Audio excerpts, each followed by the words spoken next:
नमस्कार दोस्तों। बांग्लादेश में चुनाव से पहले राजनीति गर्माती दिख रही है। इसी बीच भारत और खासतौर पर नरेंद्र मोदी को लेकर कुछ बयान सामने आए हैं जिन पर अब चर्चा तेज हो गई है।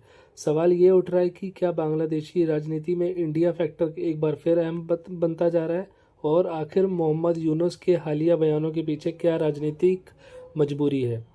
आखिर मामला है क्या। हाल के दिनों में मोहम्मद यूनुस की ओर से भारत की भूमिका को लेकर कुछ टिप्पणियां सामने आई हैं।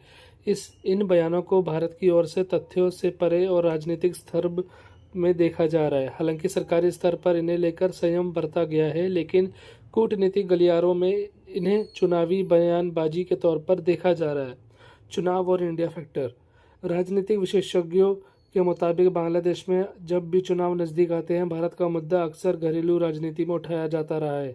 इसका एक कारण ये भी है कि भारत बांग्लादेश संबंध अर्थव्यवस्था, व्यापार और सुरक्षा तीनों के लिहाज से काफ़ी अहम माने जाते हैं। ऐसे में भारत का नाम लेकर बयान देना कुछ नेताओं के लिए राजनीतिक संदेश देने का आसान तरीका माना जाता है। मोदी फैक्टर क्यों है अहम।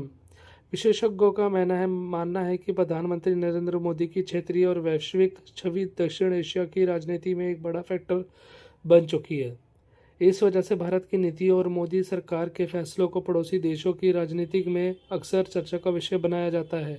ये डर नहीं बल्कि राजनीतिक प्रभाव का संकेत माना जाता है। भारत की स्थिति क्या है। भारत की आधिकारिक नीति की हमेशा यही रही है कि वह किसी देश के आंतरिक मामलों में दखल नहीं देता है, हस्तक्षेप नहीं करता। सरकार की ओर से बार बार कहा गया कि भारत लोकतांत्रिक प्रतिक्रियाओं और पड़ोसी देशों की सब प्रभुता के सम्मान करता है। कुल मिलाकर बांग्लादेश में चुनाव से पहले भारत और मोदी फैक्टर का जिक्र होना जायज़ है, राजनीतिक रणनीति का हिस्सा माना जाता रहा है। अब देखना यह होगा कि ये बयान सिर्फ चुनावी बयानबाजी तक सीमित रहते हैं या भारत बांग्लादेश रिश्तों पर इनका कोई असर पड़ता है। आप इस पूरे मामले को कैसे देखते हैं।